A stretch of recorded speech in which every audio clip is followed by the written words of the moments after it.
Greetings friends, Kim here from Chemistry, and I thought I would come on to do a video. And to be completely honest with you, this might be my 35,460-second take of this, because I'm trying to figure out how to do this succinctly and yet communicate a complex thought for us to just reflect on. So the irony is that it's June 2022 in the year of our Lord, right? We're heading into a Juneteenth celebration, which, by the way, is a precarious holiday for Black people now as opposed to 2 years ago, because the rest of the world knows about it and it's gotten commercialized within 2 years, and it used to be our thing. So bear with us if we are not as excited as you would like for us to be when it's a corporate Juneteenth thing. That's neither hither nor thither. That's another talk for another time. Here's what I wanted to ask us to think about. Particularly for those of us who are living in racialized Black and brown bodies, how many times have we heard someone say to us, if we were outspoken trying to use our voice to speak truth to power, particularly as it related to systemic oppression through the lens of racism, how many times have we been told everything's not about race? But here's the thing. Can you say that if you're not living in a racialized Black or brown body? Because I will tell you, in this skin, it's pretty challenging to try to figure out which things are and are not about race, because sometimes it does feel like everything's about race. And I have two new examples to add to the list of things that are apparently difficult to do while being Black. One is walking on the boardwalk with a puppy dog. You don't want to do that because that could be a thing. And going to the movies. You don't want to like drive on the highway and go to the movies. So let me see if I can do this super fast. So I started this month of freedom and liberation of Black people when my guy and I are going to the movies. It was a day. We're in my car, he's driving, we're riding, windows are rolled down, it's a beautiful day. The wind is whipping through my beautiful bald head. And as we're singing and talking and laughing or whatever, we're heading off the highway and the car almost violently cuts us off. And then as we continue to merge, this same car, it's actually an SUV, cuts us off again, right? By the second cutoff, it's like, this feels intentional, what's going on? Well, as we're getting onto this new piece of the highway to get closer to the destination, before I have a chance to try to process any further if this is an intentional thing, the passenger side window rolls down and a white man waves a gun out of the window. Then, just when the adrenaline is starting to rise up, I'm trying to figure out, is this real? My guy pulls up the car, he changes lanes because we're trying to just keep moving forward. We're now even with this car, and what happens? Remember, our windows are rolled down. The guy then is a white woman driving the car, so it's this white woman who keeps cutting us off. By this point, 2-3 times now. Then the white man turns to us and points the gun at us. So now we're not waving the gun out of the passenger side window. We're pointing a gun at people on a highway, high speed, right?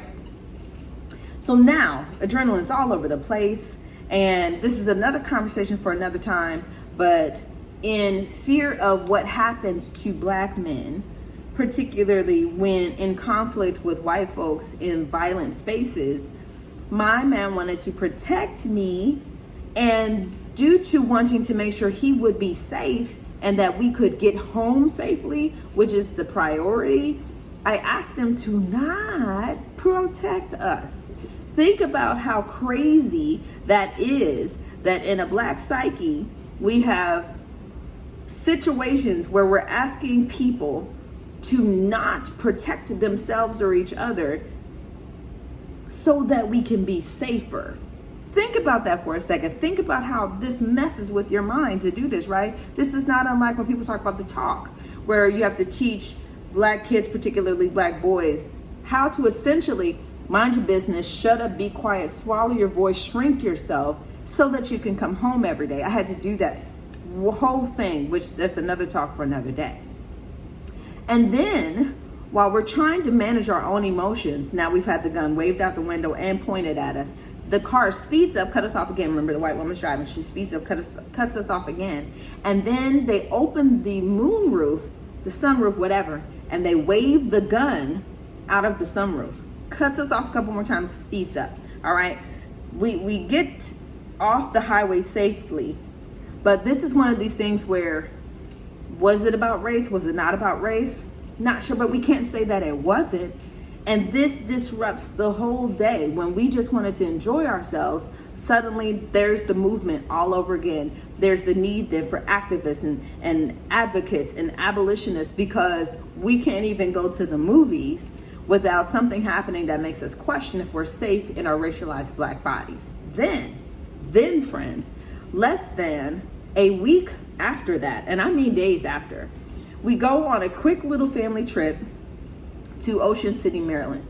And we're taking a stroll one evening on the boardwalk. It's my guy, me, my 2 daughters, and my little puppy dog. And I mean, she's so little, she's in a little baby carrier strapped to my chest. So we're walking, we just enjoying life, being bold and Black and beautiful and joyful. We're dancing to music. People are stopping us because the puppy's so freaking cute, they thought it was a stuffed animal. We're just having a really beautiful time.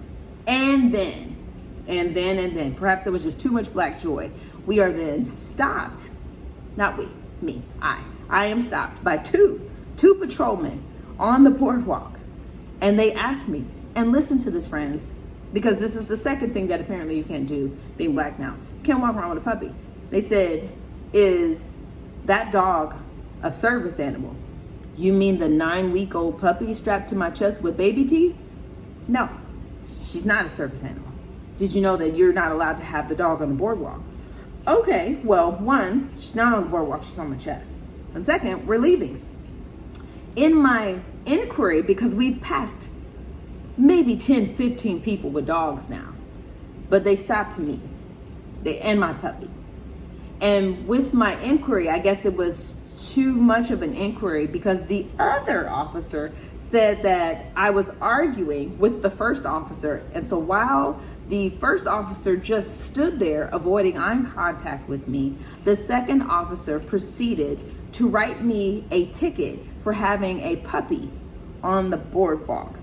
In my inquiry, the tension started rising between me and the officer, and my daughter had a panic attack because she was scared of her Black mom having an altercation with armed police people. I don't even know if they were official police officers or their boardwalk patrolmen. I don't know. But the point is, she saw a law enforcement professional arguing with a Black woman. She got scared something was going to happen. So while I'm getting a ticket for a puppy, my daughter's sitting on the bench. My older daughter's consoling her. She's having a panic attack. And people are watching this whole thing in spectacle that this is even happening.